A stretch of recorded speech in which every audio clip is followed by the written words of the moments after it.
Brian, let me ask you a question. Brian, can I ask you a question?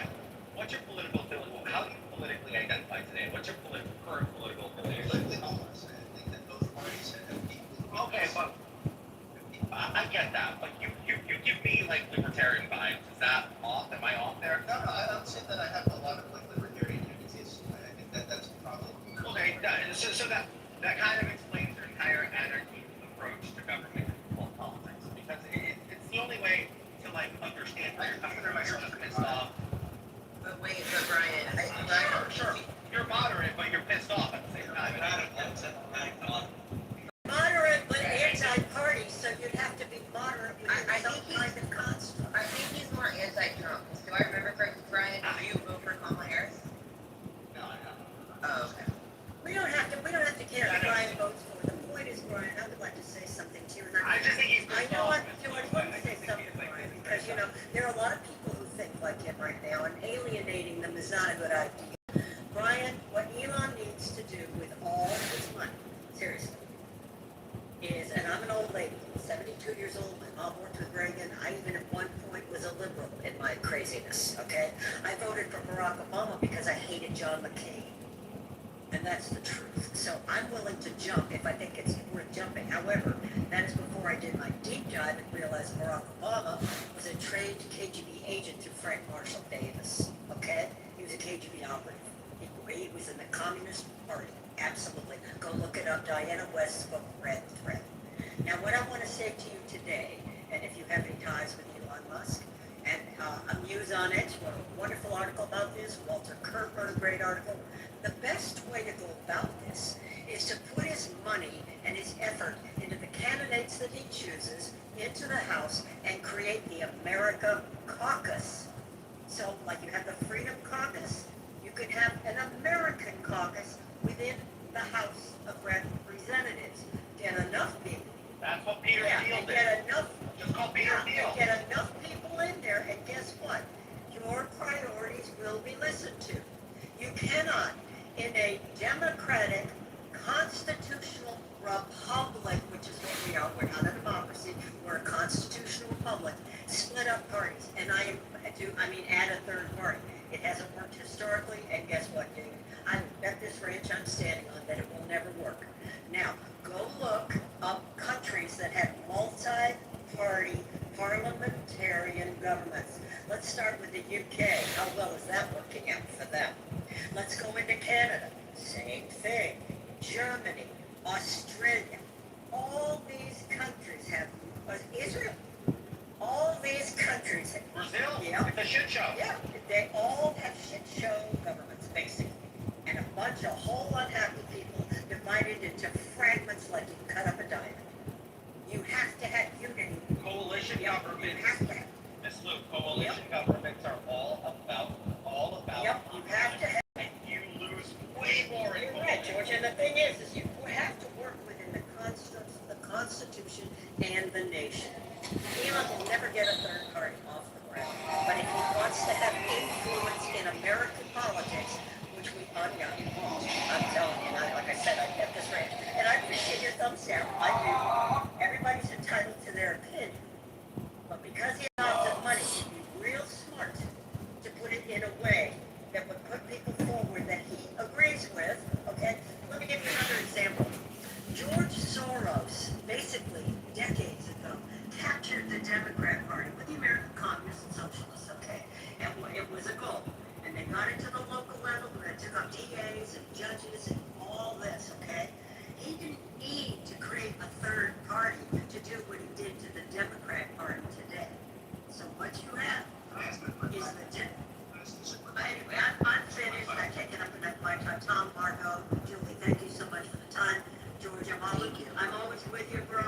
Listen, try and think it through before you get on a space like this with people who've got a lot of experience in politics. Do not down Scott Presler. He's trying to prevent things like Joe Biden from happening, okay? So, thank you very much. Yay, Joe Pressler! I appreciate you not attacking me, lashing out like some of the other people in the space, and I appreciate this respectful discourse. I just wanted to ask, is there anyone in the space that is not like hardcore MAGA that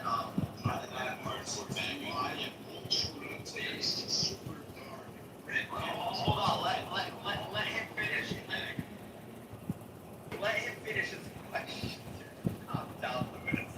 Go ahead. seems like everyone that is like in strong opposition to this is just like a very hardcore kind of like MAGA part. That's Brian. I'm MAGA, but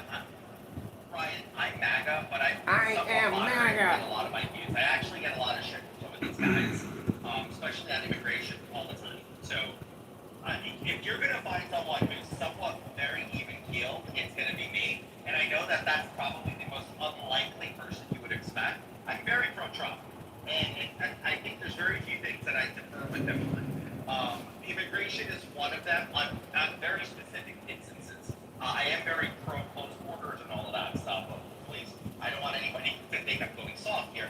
But I am as moderate as you're going to get. As a Going MAGA soft. crowd, and I'm telling you, right? I'm a hat-wearing MAGA guy, but I am somewhat moderate. I'm from New York City. So what I'm telling you is, I understand where you're coming from. You're coming from a place of being pissed off and disenfranchised. I'm assuming you're super young based on your picture. I don't know how old you are. So you probably are part of a generation that's never seen this country not at war. That's always been a big major conversation for you. And I get the frustration, but on the flip side, I'm speaking to you from experience. I've been involved in politics for now, 12 years? 12 years dedicated, involved in politics, while also working in the private sector, getting elected, getting expelled, winning an election, losing an election prior, all these things. I can tell you this with every fiber of my body.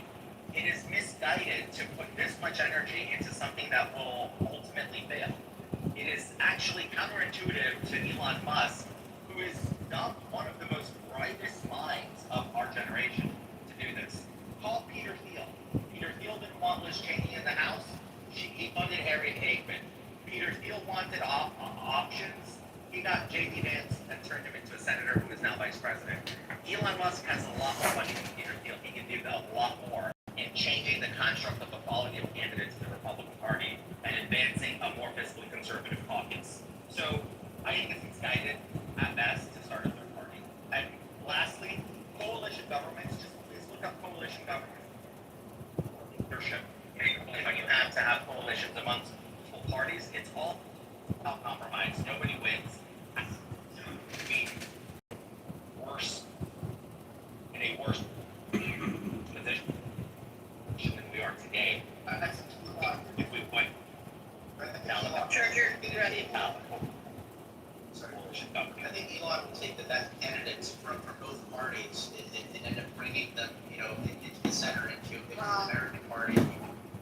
Thomas Fauci, you can take Rand Paul, you can Rand take Paul's not Paul going to Democrat.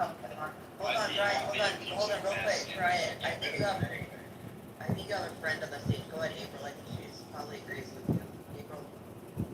Okay. Hey, yeah, real quick. Okay, so first of all, I am in the middle of a massive project that requires a lot of physical energy. I'm unloading a bunch of gravel, so if people just start yelling at me, honestly, like, I don't have the energy for it.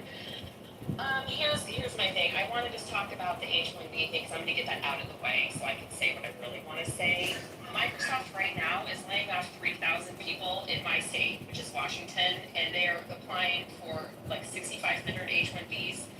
If Trump denies that, then you guys have a leg to stand on, because I don't like that either. Like, immigration is one of my top issues. It's not my top issue, though, okay? My top issue is the debt. Julia's been in spaces with me for 2 years. I talk about the debt constantly. I'm in my 50s, so I'm old enough to remember when people cared about the debt, okay? This was back in the night. This is, you guys want to bring up Ross Perot. Ross Perot actually got people talking about the debt and started a national conversation. That's why when Clinton got elected, he and Newt Gingrich actually worked on cutting government spending. It was because the people demanded it, okay? If it wasn't for Ross Perot, I see a bunch of people thumbsing down and ha-haing, like, I don't give a fuck, like, honestly, if you want me to leave, but that's not, like, for real. No, they continue, but Okay, just listen. Okay, you guys are like, no one's gonna side with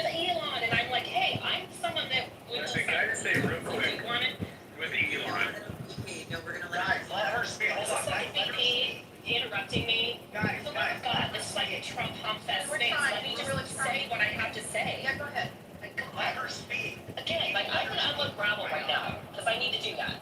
Okay, so I fucking care about the debt because I have kids and because I'm smart enough to understand that this is a train wreck coming, okay? We're now to, you guys can like care or not care.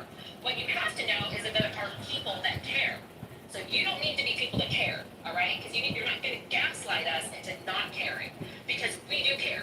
So if Elon can at least bring a national conversation about the debt, okay? I'm sorry, but people went into this thinking that Doge was actually going to do something, right? And I knew it wasn't going to because I knew that Trump is he's fiscally reckless. I'm sorry, it's just fucking true.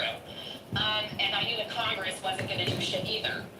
But we need to actually, again, let's go back to the 90s. Ross Perot comes up. If you guys Google it, you will find a 30-minute YouTube clip where he actually took out time and did like an infomercial on the debt and why it was so important, and that actually got people behind it. I've been saying forever that we're not going to do anything about the debt until the public demands it.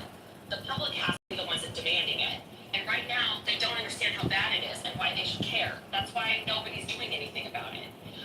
And so here's my thing. Like, I will vote Republican in my state. I'm in a very blue state. I do the best I can to help people here to bring some balance.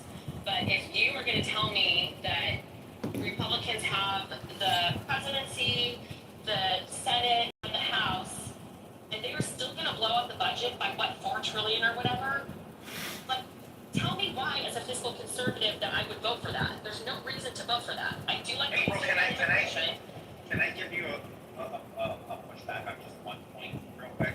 You don't mind? Yeah, you should, George, because this So, Sorry, you're not going to convince me. I'm not convincible. I'm not trying to convince you. The debt is like climate change. Are you saying we're spending $1 trillion? Okay, I'm going to go and let gravel. If I start yelling, then that means I'm dipping out. You have to let Liz talk. And I just want to ask a quick question. So I agree with you that setting us back an additional $3.4 trillion is reckless. I concur with you. I mean, I'm fiscally conservative. Never voted for a CR in the 11 months I served in Congress. Okay, I didn't. I would not. It goes against every fiber in my being. Right? 11 months in Congress. Kevin McCarthy's suspension of the debt for Joe Biden, giving Joe Biden a blank check. I just didn't. I couldn't do it. Right? It would have gone counter everything I stand and believe in.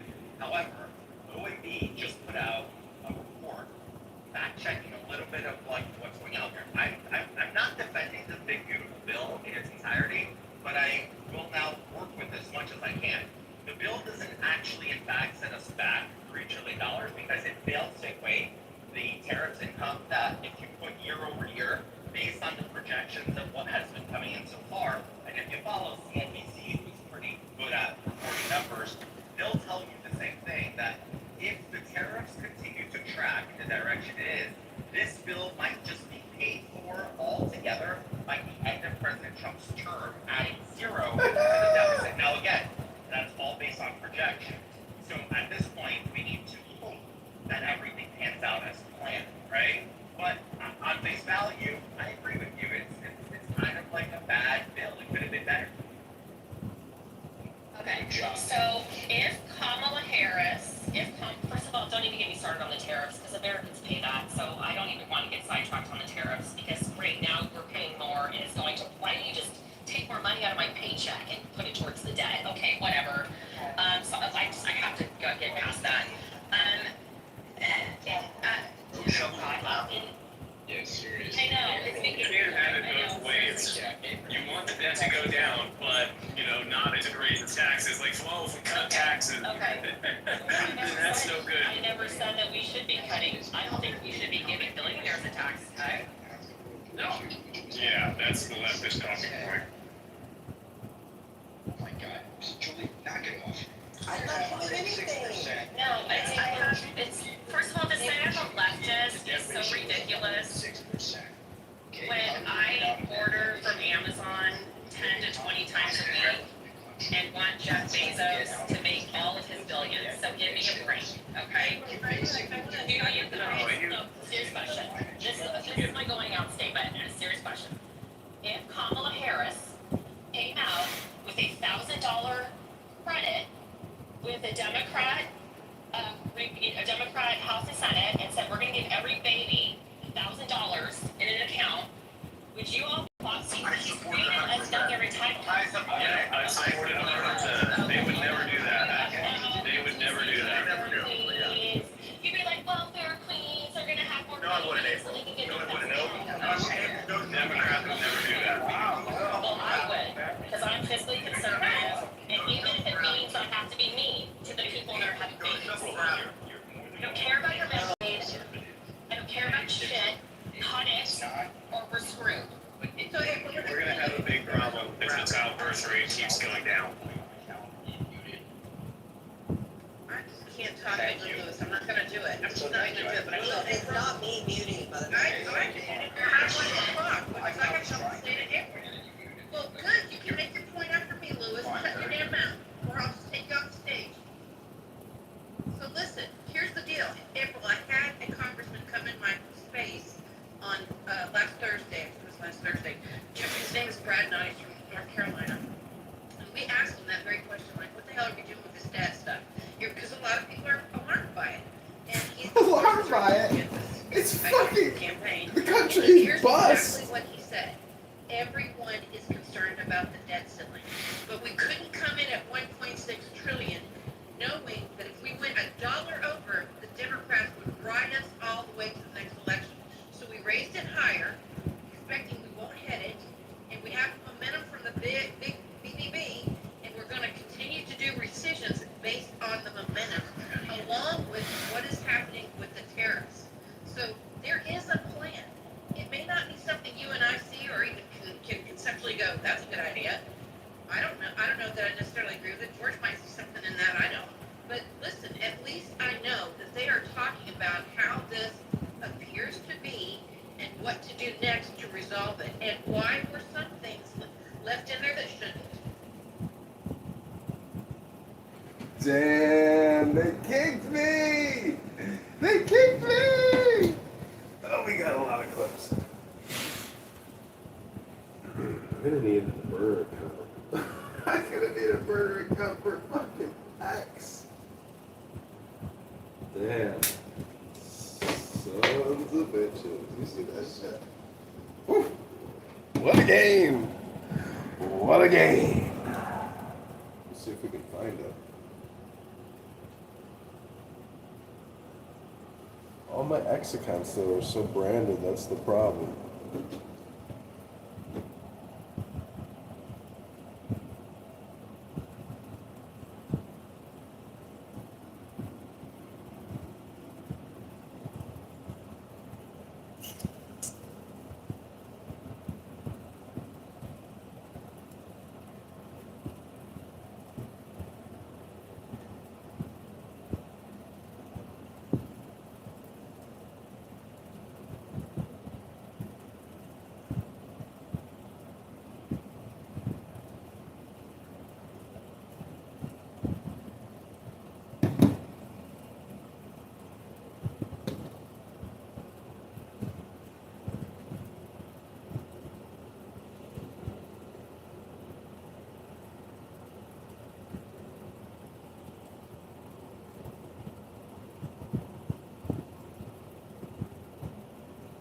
Is exactly where she should be, and I think that she's got a real chance if she goes to 2026. And I hope you guys all get out there and help any of these, like, America First candidates get these rhinos primary, because 2026 is going to be different here, y'all.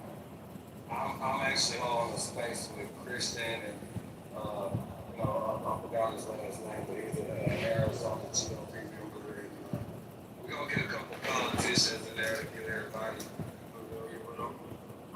I think a lot of people got a little disgusted with the politicians, at least in my community over the last couple of years.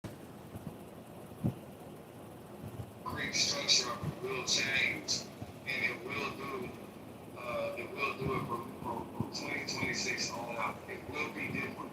I don't think that we're going paper ballots just yet. We'll out.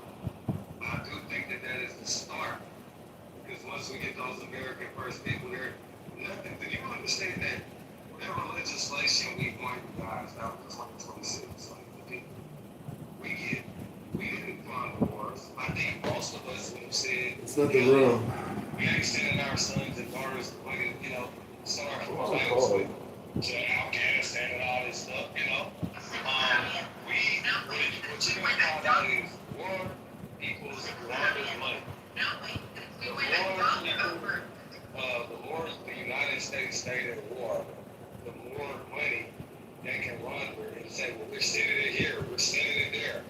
That's why they need World War III so bad. That's why they wanted it. You saw the mainstream media pushing for it so hard. Why would the mainstream media underreport about the missile strikes that hit the petroleum factories in Iran? Because they wanted people to think that they're still there, so then y'all can continue to attack. The nuclear threat the whole time in Iran was the alleged threat for Netanyahu to keep attacking.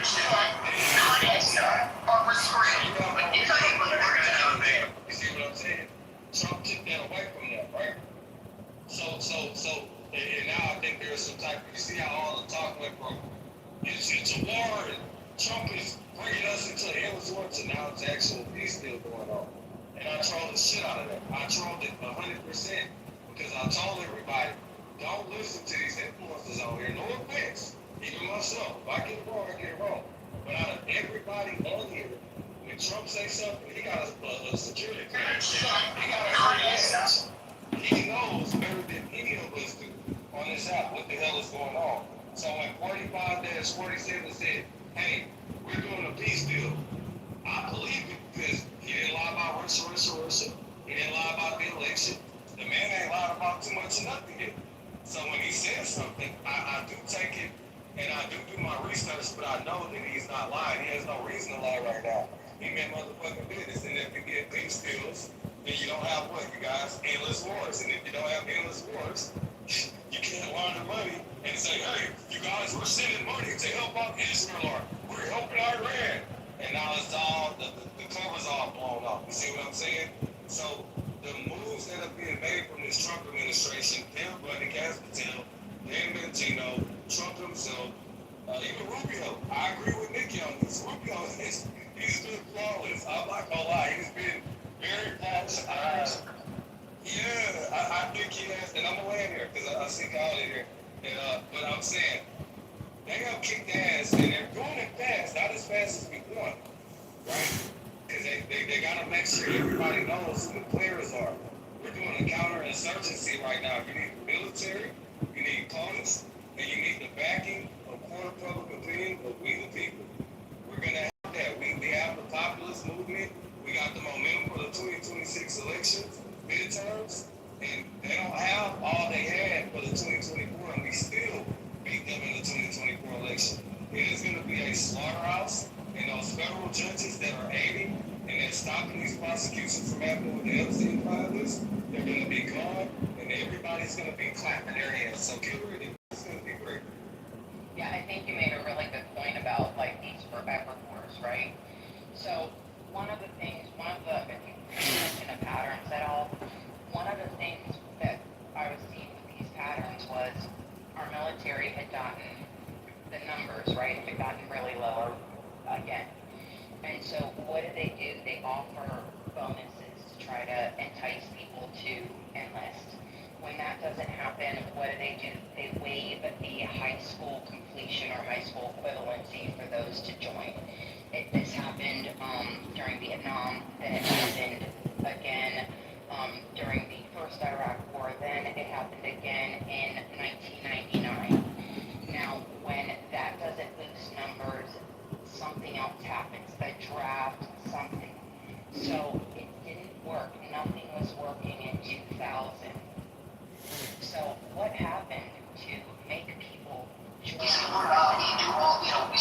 Because in 2001 and the 2001 man, our fucking military is stronger than it had been in decades. Every young man, every young woman who felt a duty to their country went and signed up. The numbers in September of 2000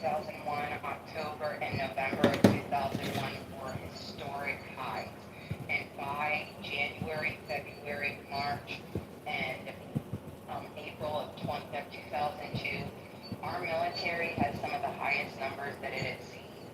So, September 11th. exactly. So there's things that have happened throughout our military's history where you can see these patterns occur. So just recently, while Biden was in office, they went ahead and started offering bonuses because our military numbers were severely lacking again, and bonuses weren't helping. So what did they do? They waived high school completion. They waived nothing was working. And this is one of the things Pete had said we have to go back to our roots. We have to make our warfighters what they were intended to do. And when he came in, he completely revamped the entire program. And when the young men and women saw that this is what was happening, he didn't have to create a need, a duty to your country through crisis and through terror. He created it through the military becoming what it was intended, and numbers are back rising historically, and I'm not even sure if that waiver is still even out there, but our military is back becoming, the warfighters are lethal, men and women feel like they are doing a duty to their country, and they don't have to worry about, oh, am I going to misgender someone? Am I going to see something in a locker room that I don't want to see? Like, they're doing their duty to their country, and there's not been a crisis situation on this soil. There's not been anything, and it's kind of amazing. So, Man up in there. It's Jason Jones. Yeah, but two different things happened. And when Obama was in office, he depleted the military of money, and their machinery was weak, and there were more accidents happening in just training exercises, and people were dying. And then Trump stepped in, and it started to get strong again. And then Biden stepped in with the fucking COVID shot, and now that bullshit, and wiped out half of them. So the numbers are rising, but yeah, it is going to take Pete to get this, turn this back around, because the military has just been through so much. yeah, in '09, Obama PTS basically 50,000 sailors from the Navy. You believe that? Just because he wanted to. And dropped their wages. Dropped all of their wages down. I wanted to ask y'all, and I wanted to ask a picture. What you think about this Elon shit, bro? Is this it's gotta be a psyop. There's no way the man comes on tweeting about the fucking, like the Epstein list and shit. It's just too much. Like, no way. It's gotta be on plan, bro.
So right now, but if you get somebody that appears to be in the middle, why would he start an argument with Elon? I mean, why would Elon start an argument with Trump right now, right before he announces his other plan? See what I'm saying? So what happened? Man, it's just sloppy. Yeah, think about it. So, You gotta remember, when Donald Trump started, Trump is maybe saying, come on now, compared to what it is today. They hated him. Everyone in the party trashed him. Lindsey Graham, even before Trump was elected, called him like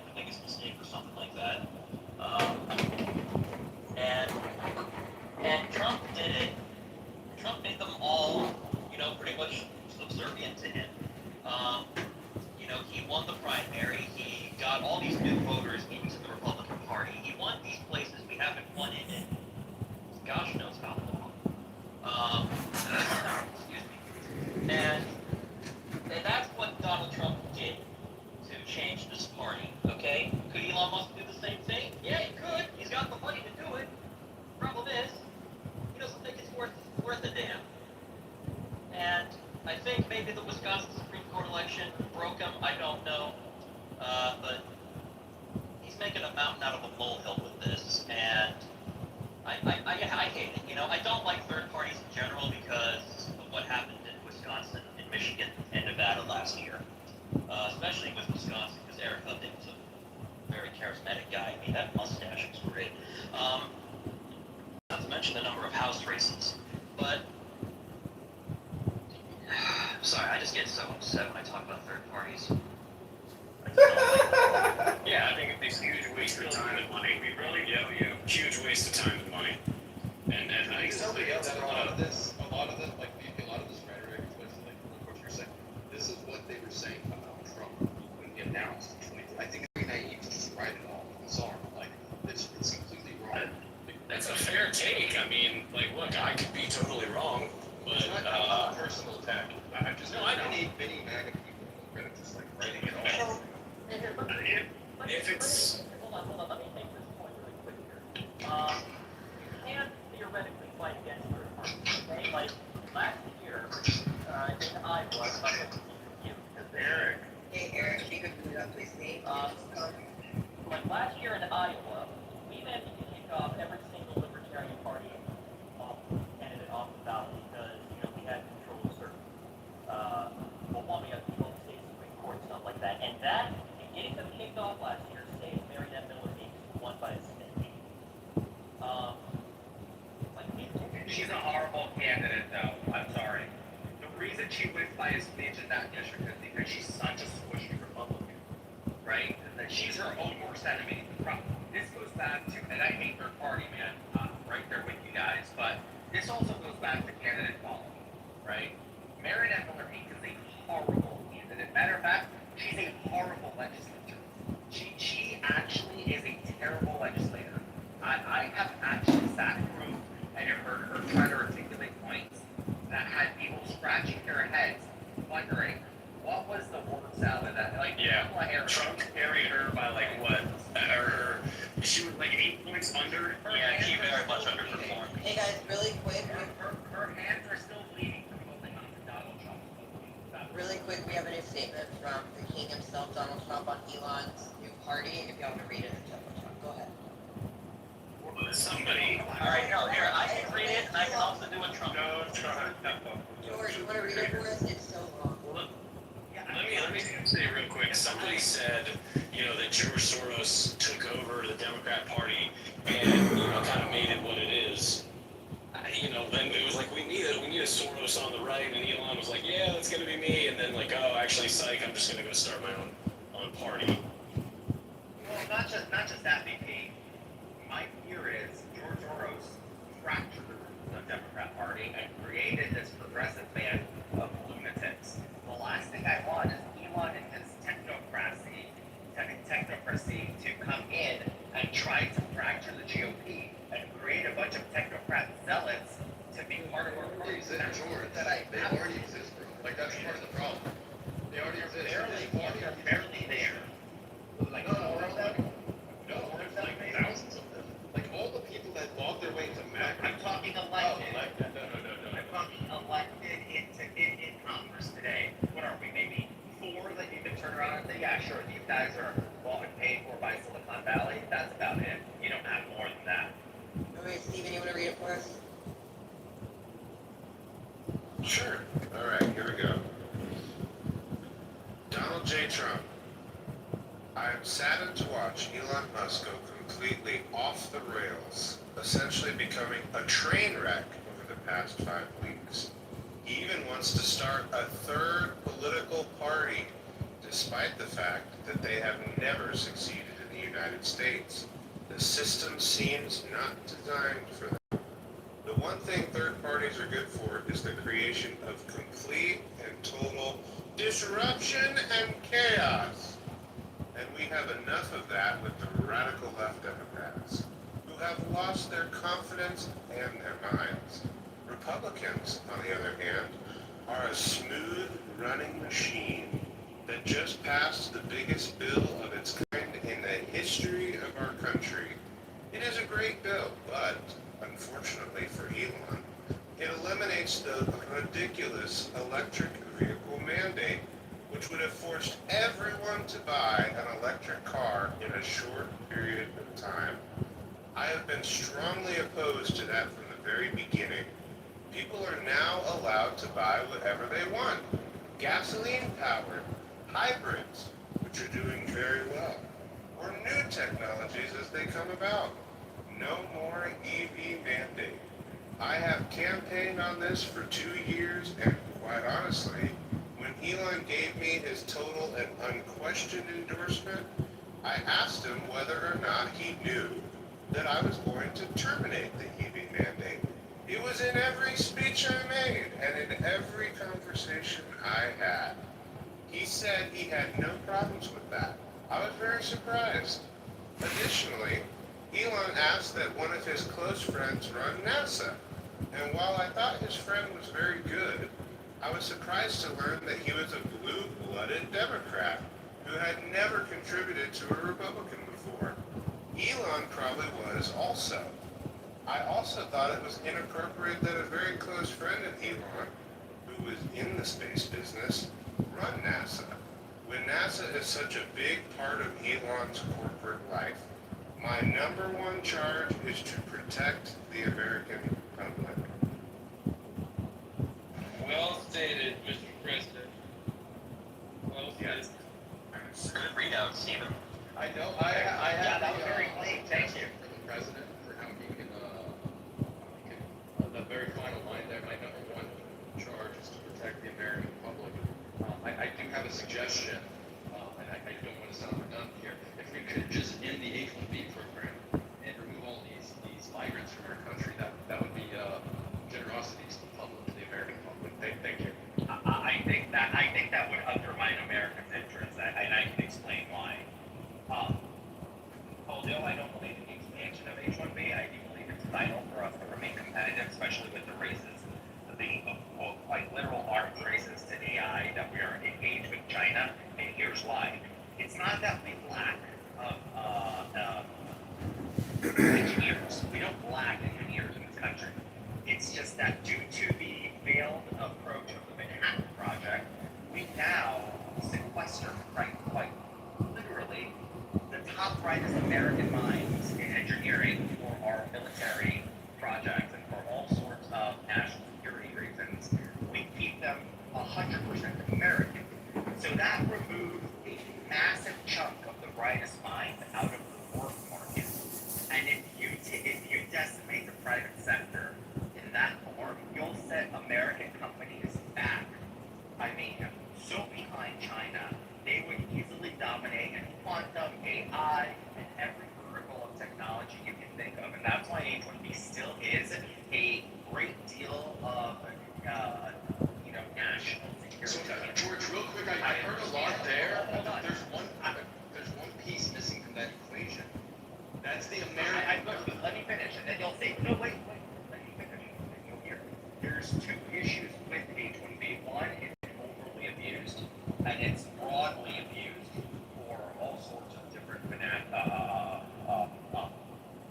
all different types of jobs in the, I guess, sort of say, spectrum of jobs, but also, sure, but it's important to say it doesn't hurt the American worker as people believe it does, unless it's grotesquely misused, which I do believe it's been weaponized to be misused to take advantage of, and that needs to be cleaned up.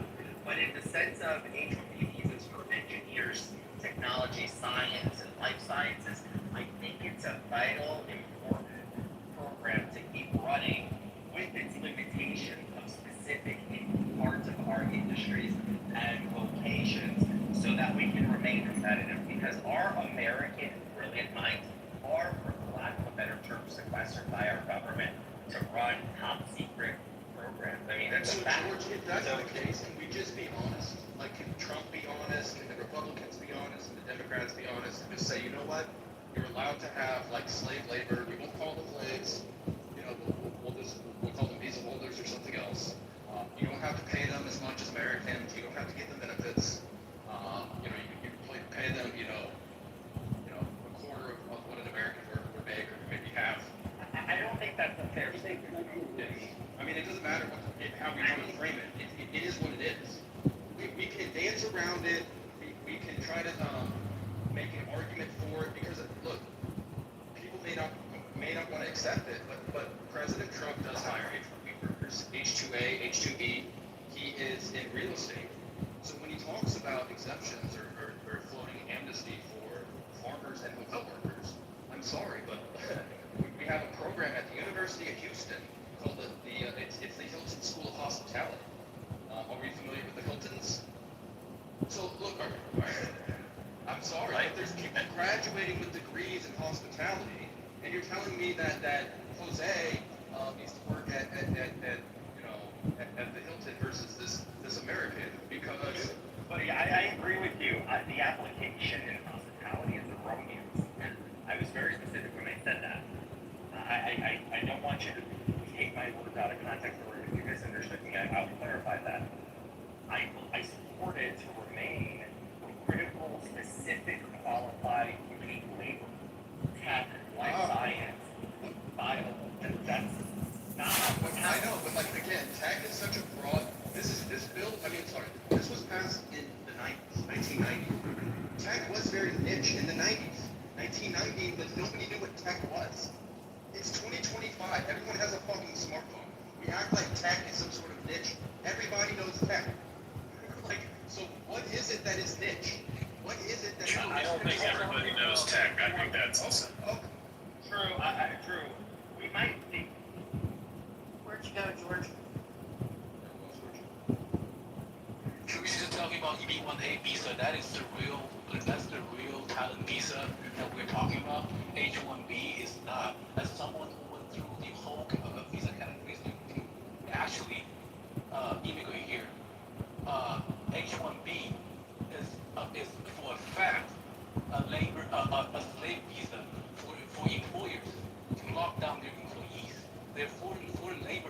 Yeah, it's okay. You don't want to call it slaves. We can call it like indentured servitude, right? They didn't pay slaves, but indentured servants did get paid, so we can call it. Oh, I mean, it's no different than what the cartel does when they bring people over. Now you owe the cartel money, so work for them and pay it off. They stick you, someplace that's, where it's all full of legal labor, whether that's in a restaurant or a hotel or out in the field or whatever, or running drugs or stealing from Home Depot, whatever the cartel wants you to do. But you get your employment, you have to pay them, you have to, do your time. And they do the same thing with companies with these visas, except, actually the cartel's a better deal. Because at the end of your time of being with the cartel, you get thrown out on the street essentially, and there's no one that's got paperwork to support you. Whereas if you're with one of these companies and they own your ass, lock, stock, and barrel, guess what? They can just be like, oh, well, you know what, Jose? That's about enough. We're going to deport your ass now, or you're not more cops. You're in the system now as having one of these visas, and they can also hold the job over your head, hold the benefits, hold the, I don't know. It's a bad situation, but there's really, to me, there's no big difference between what goes on there and with political donations for these H-1B visas to different office holders and presidents, presidential campaigns, etc. And what the cartel does, just does it by making deals with people, and then when you get across the border, sticking guns to your head to make you hold the other end of the bargain. Elon, he makes deals with people, but he can't stick a gun to the president's head and say, oh no, give me my H-1B visas. We're going to do what we want to. Maybe you get some, maybe you don't. Well, that's not enough for Elon. That's not enough for these companies. They're used to getting their H-1B visas when they ask for them. Just like Bill Gates just fired a bunch of people nice and trying to hire a bunch. It's the same thing. These people want their damn H-1B visas, and it's not right. It's for slave labor. I looked up True Social because I was curious about this. I wanted to see if True Social had any H-1B workers working there. Allegedly, before Devin Nunes started, running the place, they did apply for one, but the person never started working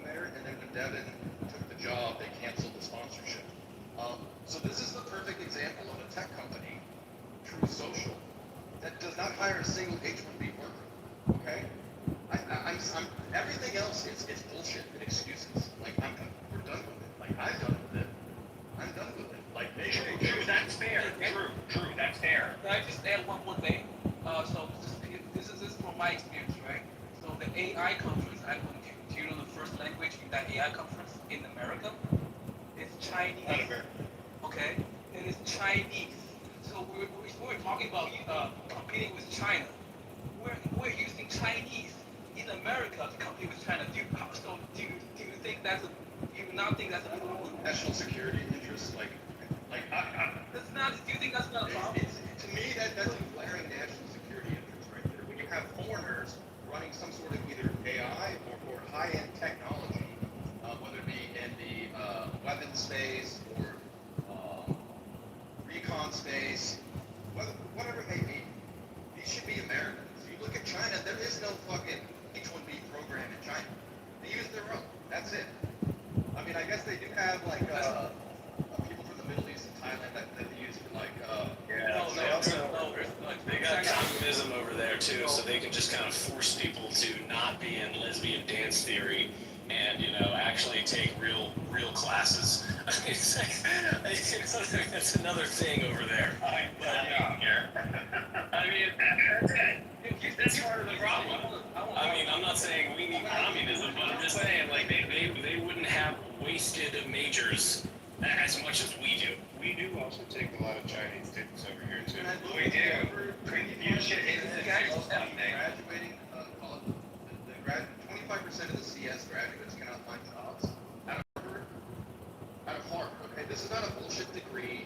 And I'm sure Harvard has had their hiccups the past 10 years. I get it. Okay, but again, this is supposed to be a prestige university. Well, wait, can't find a job though. Are we just saying like, that they should immediately get a job because they graduated with this degree? I mean, there's an attitude factor. Do you have any other work experience factor? That go into all this. That's not it. No. I mean, traditionally, those people get hired out of school by either like Google, Amazon, Apple, like one of these, whether it be like. Yeah, I understand. Traditionally, they get hired, but why now are they not? Those universities, traditionally, those universities have partnerships with some of the. Ever considered it's a bloated market? Please let me finish speaking, VP. Thank you. So traditionally, those universities have relationships with the top companies across the country. They have recruiting teams. It's usually volunteers plus a recruiter that oversees several universities and guides the strategy. They use the alumni from those universities who are at those companies to interview people on campus, bring them in as interns. As interns, typically there will be mentorship, development, interview prep. So that way they're really being sold as the strongest candidates possible, and they really develop those skills. So that way they are selling their strengths, and then there's a pipeline for them to go in there.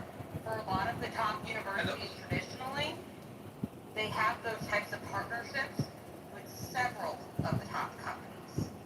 So it's extraordinarily problematic and concerning that we have this much unemployment for the top universities and some of these top degrees.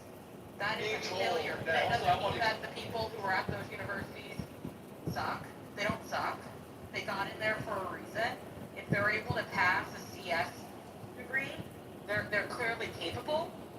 Sure, there's probably knowledge they don't have in terms of real life experience, and that's why we need to be able to get their feet in the door so that way they can develop that experience.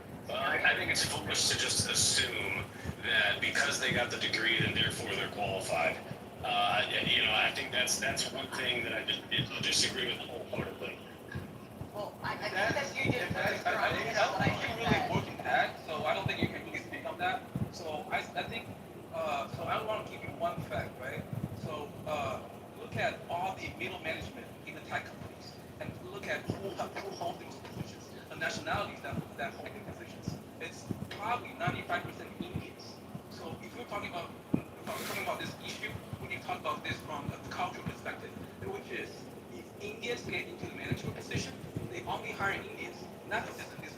it's not something we can ignore. Okay, this is a fact.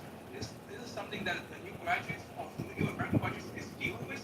You cannot squash it off. Just say, oh, they don't have to agree with that. I'm sorry, that's even if you have to feel the American people. Like this shit has to stop. Like where it's like an American graduates from college, tradition, like nobody has experience when they graduate fucking college. You just Exactly. Yeah. Right. So by your logic, nobody's thinking about college. No, not nobody. Not nobody. I mean, the best. Why do you have such little faith in the American people? I would like an answer after I make my next point. My next point. No, I'm just very anti-college. My next point is that another challenge we have is if people are dealing with sensitive information from a corporate perspective, if they're here temporarily, what safeguards do we have in place to make sure that if their temporary work permit ends, that they're not going to take that back and violate intellectual property and then subvert the companies that were paying them to begin with? This is Amanda, I can answer that. I can answer that because I work in that particular field, in a field like that, have to have a top secret clearance. They're not allowed. just kill the guy. Why don't you just let me speak for a second? We don't allow them to work in those specific areas. They can work in accounting, they can work over in project management. They're not allowed to have anything proprietary. They're not allowed to have particular areas. So they can't work with those customers on.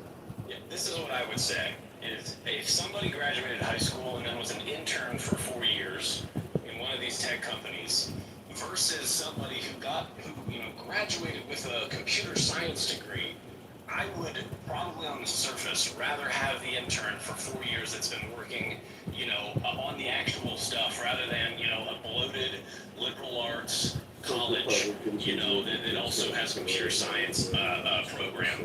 I think that would be way better. And so that's all I really want to say. I don't think we should use graduation rates and acceptance rates or hiring rates as a metric to say this is not good. I don't disagree with you. That is not the argument. The argument is against H-1B. Okay. Well, I'm not specifically talking You about can't that. join any of the college programs at any Fortune 100 company with an H-1B. They won't allow it. We don't allow that. I did offer recruiting from a college hiring program at a top 5 company.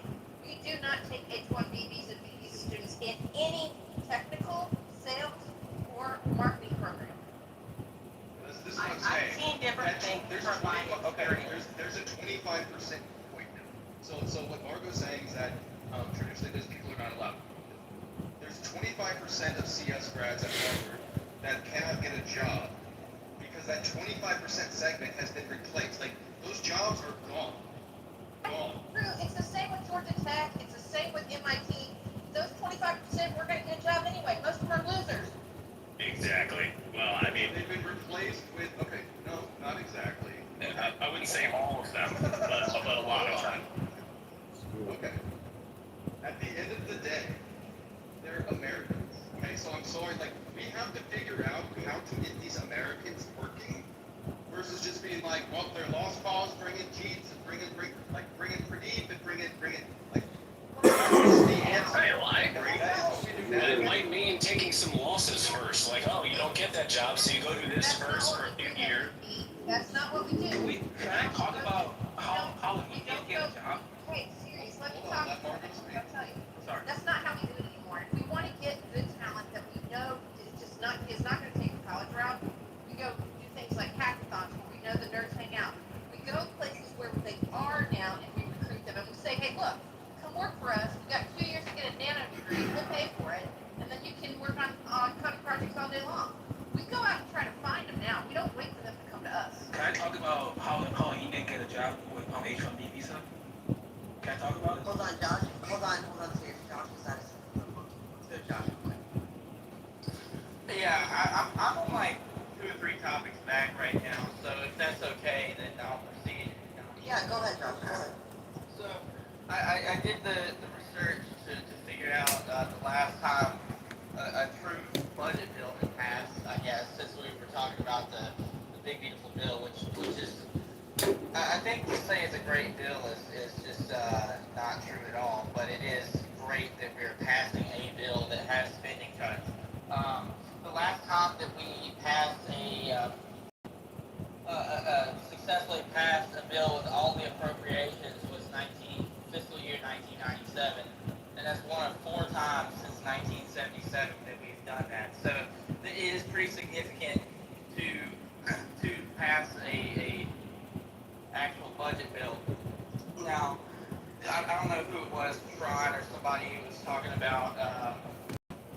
third parties. You know, as some of y'all know, I was on the ground in Wisconsin back in October, knocking doors.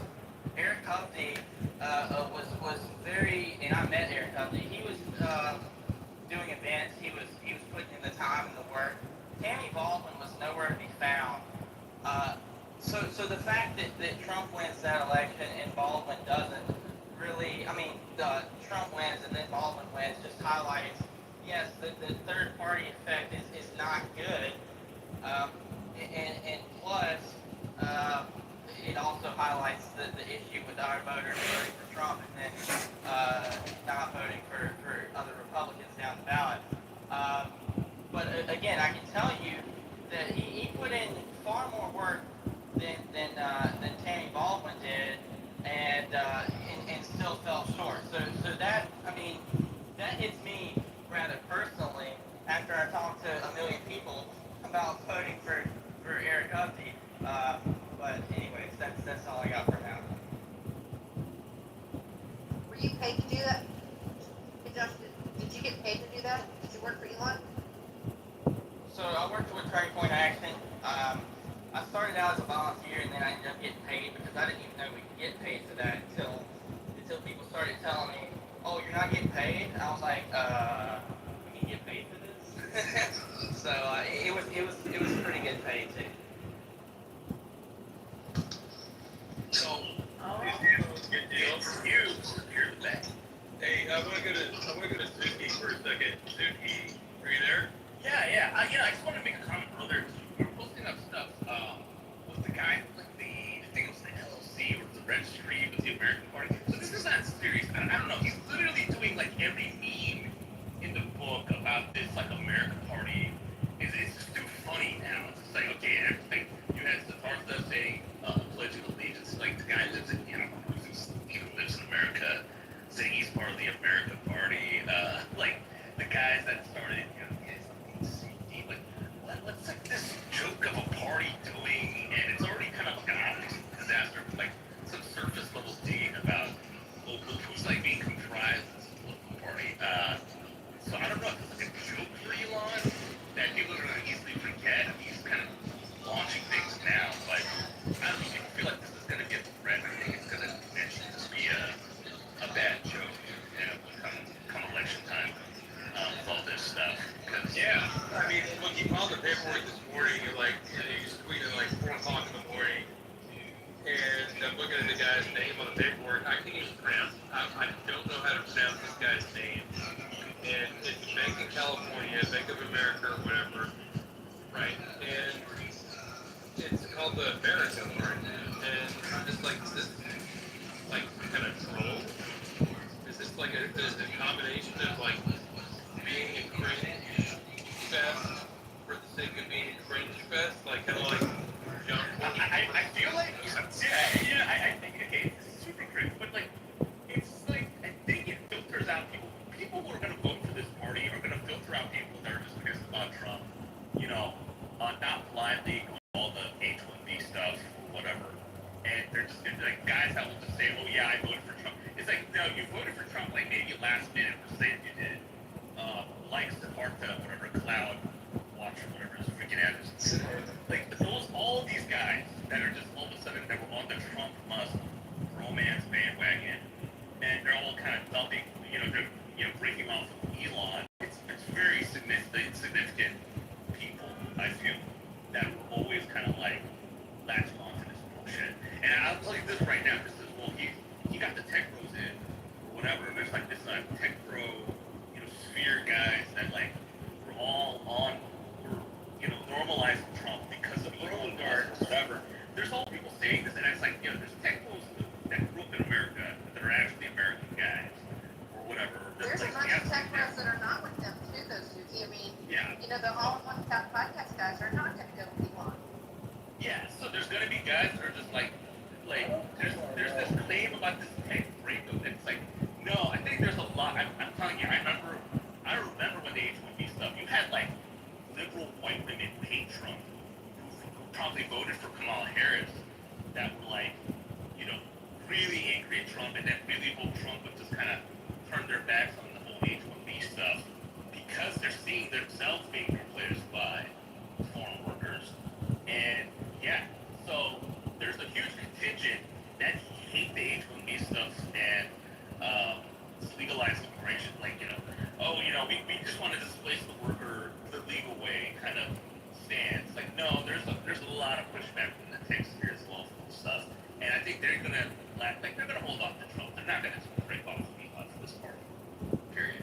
Well, with this whole American Party, whatever it's called thing, there's this belief among some people that there's no party that represents the so-called moderates or people in the middle.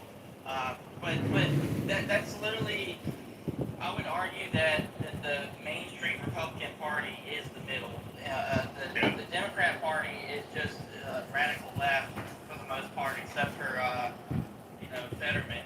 Because most of the non-radical Democrats have left the Democrat Party. So the Republican Party really does encompass the moderates and the far right. But to be frank, despite what some of these so-called moderates will claim, that most of the Republican Party, including Trump, is not far right. They're more towards the middle. I mean, I'd say no. I'm going to say there is a machine and contingent of so-called moderates who are still within the Democratic Party, although they might be weird online about it. But there's stuff going behind the scenes where they're going to try to push Gavin Newsom forward because he's like their only hope to like clinch the primary and to like challenge whoever's next for 2028.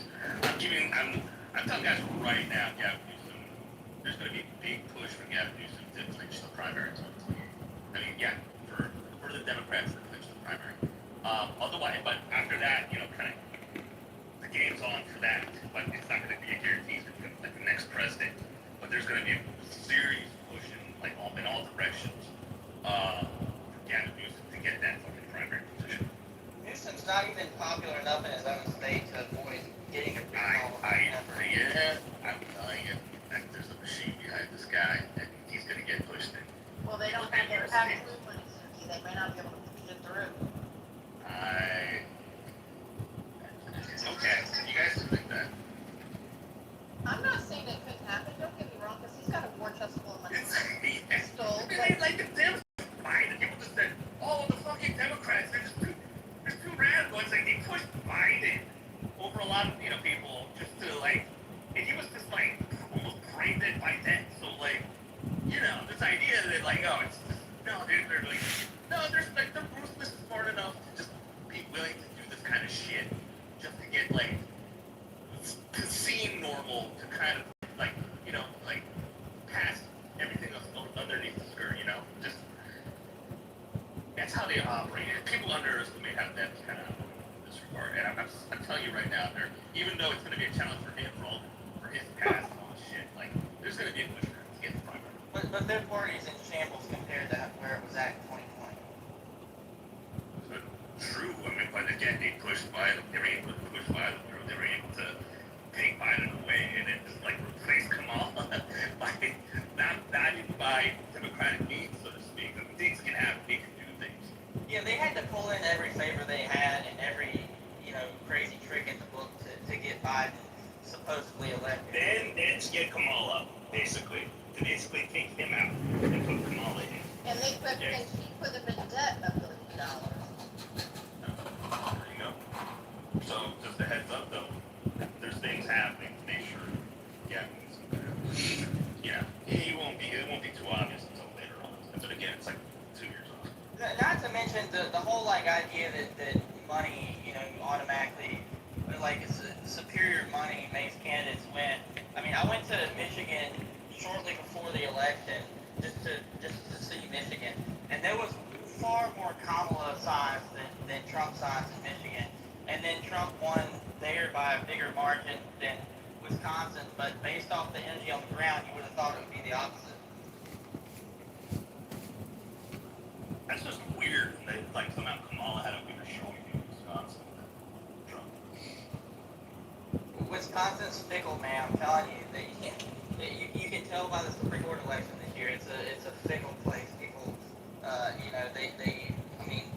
they simultaneously reelected this, idiotic lesbian Democrat, and then just 2 years ago,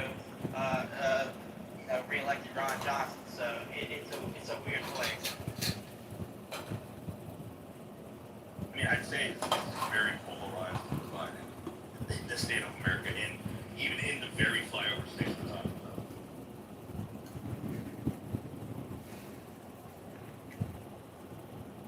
I think the idea of a third party also ignores all the progress that we've made, though. Because, like if you go back to 2017, you only had like maybe a few good senators. Now you could argue you have like maybe 20 good ones and like 5 okay ones. And I think a lot of people aren't getting, and I'm not calling anyone dumb or anything, but a lot of the reason we're not getting a lot done is because you still have a lot of these pre-Trump and even some cases pre-Tea Party Republican senators who are just only interested in expanding the government and spending, and they only do whatever the Air Party says. So once these people are either retire and get replaced, but we also have to acknowledge that we're not doing a very good job of specifying who needs to be primaried and what needs primary, right? Some of them are taking those steps out though, Lapis. Come on, Tom Tillis is saying. Well, yeah, Tom Tillis is retiring. I agree. Yeah, but listen, like, the problem is we know he needs to have a target on their head. Lisa Murkowski needs to go. Susan Collins needs to go. We got to get rid of some. No, not Susan Collins. No. Don't interrupt me. Don't interrupt me. And then we got to look at in the House. There's people in the House that should go. Some of those New Yorkers need to get the hell out there. Sorry, Steve. Yeah, a lot of this is low-hanging fruit. It really is. Like John Cornyn. Right. I mean, it's really easy. Bill Cassidy. You go. Okay. Yeah, until we can turn Maine, more winnable, I am unfortunately in favor of keeping Susan Collins, but I'm definitely not a fan of her at all. Here's the deal. We got to get that 60 votes somehow. 50's not cutting it. That's how come we got some of these things we didn't want, because 50 is what we got, 53 or whatever the hell we have. That's not enough. We got to do better. I don't understand why Susan Collins gets so much hate. Meanwhile, you have people who are even more liberal than she is in these deep red states. Joni Ernst is essentially a leftist, and she's in a trade state that Trump won by nearly 15 points. He won by, 13, 14 points? And yet you have somebody who said that Trump was a racist for trying to arrest criminals. She supports half of Biden's agenda. She voted within nearly 40% of the time. She's gone on record. Yeah, she literally wants the Biden green energy bull crap. She supports keeping that. There's nothing conservative about her at all, and she's up for re-election next year, and yet nobody wants to primary her, and they're focusing, we need a primary Susan Collins. Dude, we need to get our priorities together. This woman is literally a Democrat. She is in the liberal Republican caucus. It's called Main Street. She is literally a member of this, and yet she has no significant primary challenge. So we're going to go another cycle where liberal Republicans can get reelected without being challenged whatsoever. Yeah, but Lapis, we have a lot of important swing states to win next year. North Carolina, Georgia, and Michigan states to pick up Senate seats or keep it in the case of North Carolina. So I don't, I'm all for primary people like Cassidy and Cornyn and Graham and all those. It's unpopular though in Iowa. Let him talk. Yeah, but Lapis, thanks, Mario.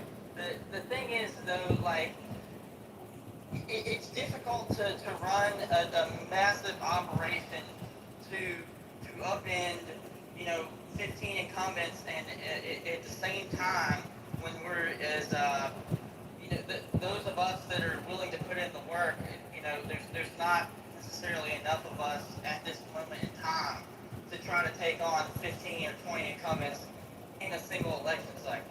I'm not calling for that. I'm saying very, very specific incumbents who are very, very, very, very liberal for their state.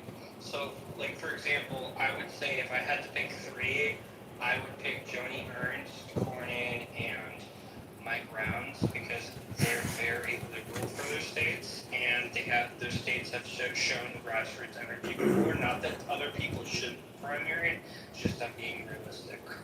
Cornyn's gone, so you got three others. You know, Okay, I'll pick another one. well, no, there's three right there more, but there's always room for improvement. There's definitely places we can go. Like Margo was saying, like, what do you mean there's no one we can get out of here and work against? And yes, there are. There's always, and there's winnable races too, places where we can go, and we can definitely get these people out. And you don't get to ever look at seats like Murkowski or Collins if you never go take care of all the low-hanging fruit.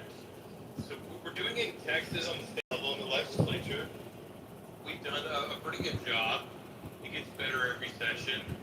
And I'm hopeful, and I know not everybody lives in Texas. They don't get to experience it. They don't get to see victories. They don't get to feel good about, oh my God, we're turning the corner here. We're making changes. We're making progress. So it's easy for you to get dissuaded, disillusioned, and just angry or mad, or just, feel left out, or like nothing you do ever matters, and it's never going to matter. We just do this forever.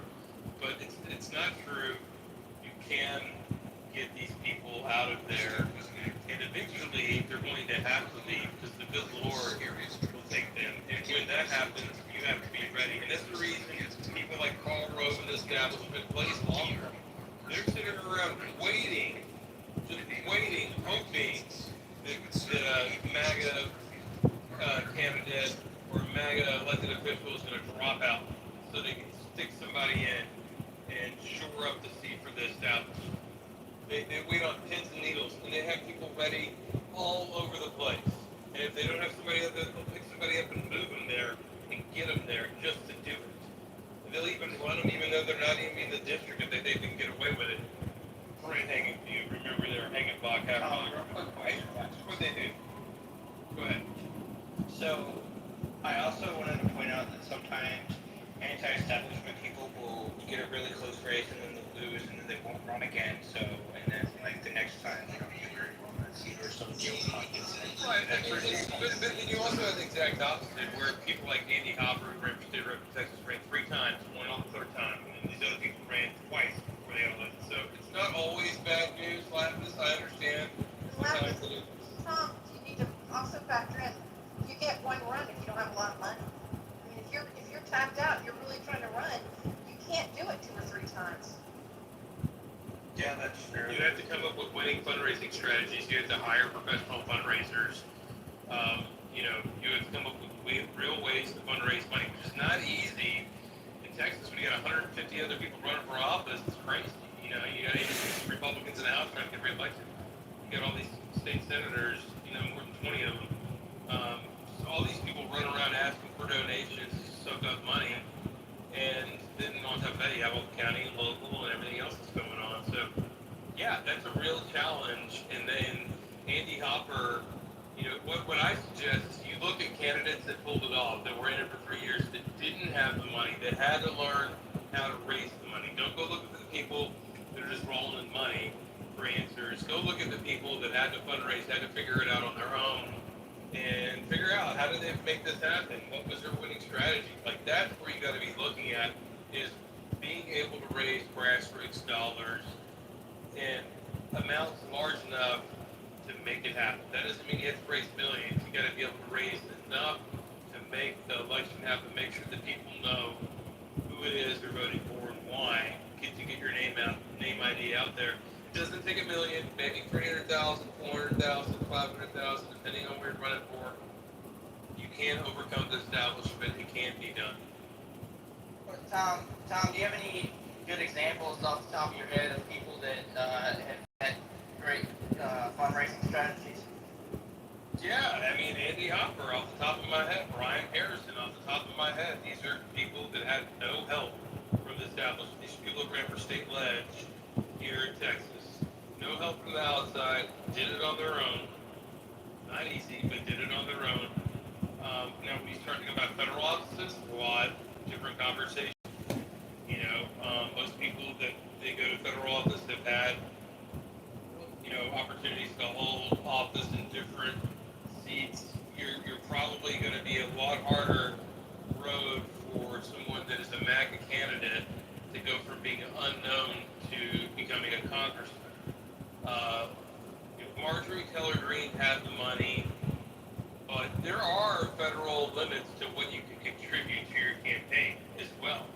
So she could have her own PAC with a bunch of money, but still her campaign dollars is just the people that she fundraises money from. That's the reason federal office is so much harder. You get all these limits, right? So there's quite a few Congress people, men and women on the right that don't get help from the establishment at all. Look at their money. Thomas Massey. I don't think Thomas Massey was this millionaire before he became a congressman. He was an engineer who, took out the system in a Tesla, put some solar panels in his backyard, and, kind of lives on his own out off the grid.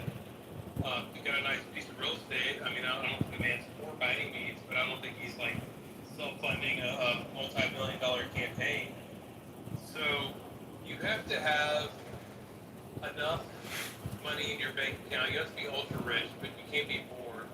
And then you have to have friends and family that can help keep your campaign off the ground without the help of the establishment. Then you got to have consultants that are good, that don't work for the establishment, that won't 86 and torpedo your campaign, and that you can afford. And then you have to figure out where the money's actually going to be spent to win the race. Most of it's going to be spent in the mail if you have the money. Very little of it's going to be spent on signs. Yard signs are great, 4x8s are great, commercials are great, but they don't really win campaigns. Door knockers, volunteers, and mail does. It does a much better job. It's just the way it is. I wish I could tell you the text messages and phone calls work, because that'd be a lot cheaper and easier, but they don't. People are tired of being bugged by the phone, and it's just not useful at all, especially when it comes to fundraising. So you got to have a good strategy that works, that is repetitive. People have to know who you are. Once you get elected, once you get your name ID up there, it's not too hard to get reelected.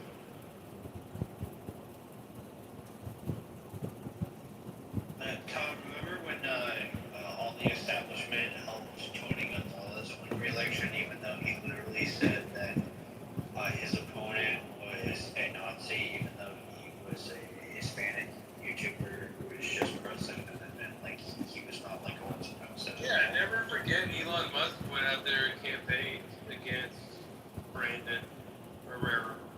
Never forget. That's exactly what it was. Very strange things that happened where Elon went out and supported the establishment, where the establishment was working overtime against MAGA candidates. Herrera had just a little bit more money, a little bit more earlier head of start, might have won. David Covey